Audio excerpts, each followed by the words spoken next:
on, you guys? Like what you guys said, another one take review. It's your boy Big Dog back with a review. Then we got one for Fire Force, episode 12. Listen, I got lost for a second. Boy, when I tell you I'm tired, I'm tired. It's one of them days, man. But Fire Force been on a 2-week break and it's finally back, which I'm happy it is because to me it's probably like one of my favorite animes to look forward to, or just my favorite shows in general to look forward to every single week. And we get back this week, we're still back in Asakusa, and the Captain Benimaru just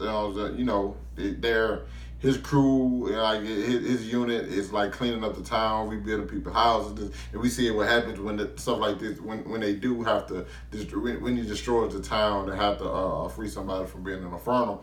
Like, hey, the people house he destroyed, they get to stay with basically, you know what I'm saying, and like the guard or whatever. And my only thing about this, like, what if something like they had like memories, maybe pictures or something that got burned? That's the only thing I would wonder about and speculate about. But overall, you see how much he really cares, and Squad 8 helps him, helps everybody as well, and which is. He's like, what are you? And then he's like, oh man, there's nothing. Shin was like, I can move fast and I can fly. So it's made me easier to do a lot of things. You see all of them working, you know what I'm saying? And you see that he starts to notice, like, I actually dig these people, you know? And that's when he's talking to his lieutenant, Lieutenant Colonel. They're having a conversation about Squad 8. He's like, yeah, those guys aren't too bad. And Shiver comes and talks to him, and we learn about, you know, the lieutenants. Well, I ain't gonna even say burn mark. I'm gonna say ash marks because we learned this episode is like a third generation of pyrokinesis. If they overheat too much, then their body would start to turn to ash, which is a very big thing, which I know for a fact we'll see is going to rear its head down the line. Also, we have the white clad, the people who didn't finish Shinron them off when they was with the Company 1. They're back and they like, hey, we're going to have to. And they pretty much about to set the entire town into flame, similar to what happened to Lieutenant Conra and Captain Benimaru, when they before they became like a company 7. You know, something similar had happened at the time, and so you kind of see like, whoa, when this revs his head back out, this can be bad, especially for the lieutenant. Nonetheless, we get a showdown this episode between Captain Obi and Captain Benimaru. Something I wasn't expecting, but the white clad used like they disguised themselves as the lieutenant and Captain Obi, so that they can get Captain Benimaru to like attack Company 8, and that's exactly what he did because which I get. He saw them, you know. So why wouldn't he get mad? Of course he goes off. Of course he attacks them because we saw the side of him that like, hey, I actually care about these people. You know, at first he just like, hey, he just seemed like a dude, like, oh, it's whatever. But no, you can tell he actually cares about them. And so while that's going on, Captain Obi's not going. He's like, no, like, you're not listening. Like, we would never do something like this. I think like for a couple of reasons, Captain Obi was like, yo, I'm just going to have to fight you.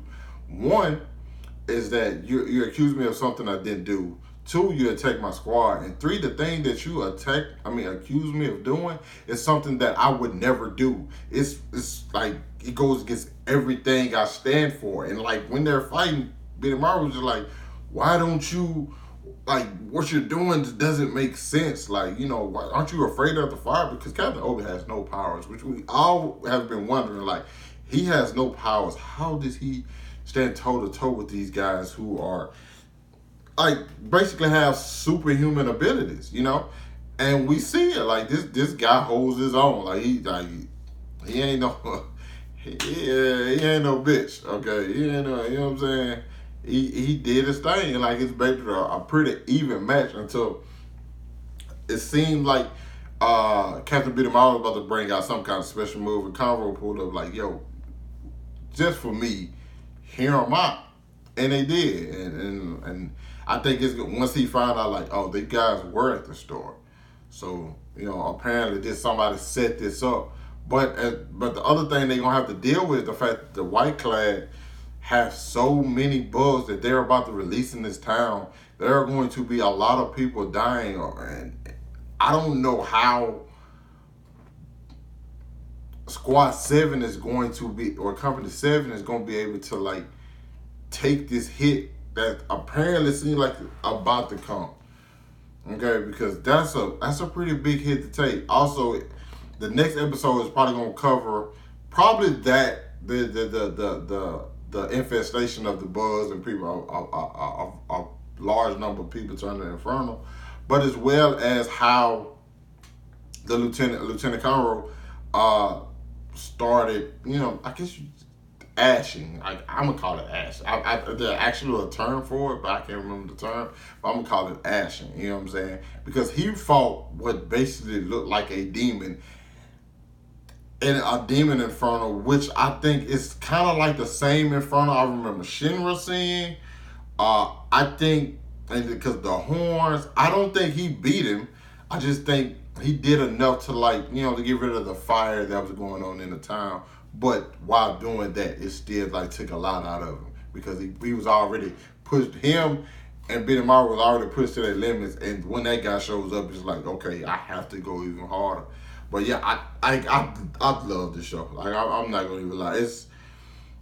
Since my hero comes back tomorrow, that just shoots to number 1. But for me, this is really number 2 for me, and then followed by Black Clover. Okay, because I just like I don't know. I like the heroism. I guess that's what I'm gonna say for Shinra. I like what everybody, as far as Squad Company 8 represents, and I really like Company 7 so far. I'm hoping we don't find out nothing about the Lieutenant Conroe because he seems like a legit guy. But I like what's going on. And then again, I'll probably say this is tied with Black Clover. So yeah, I enjoyed this episode. You guys let me know what you thought about it down in the comments. Hit that like button, subscribe to my channel. I'll catch up with you guys later. Peace.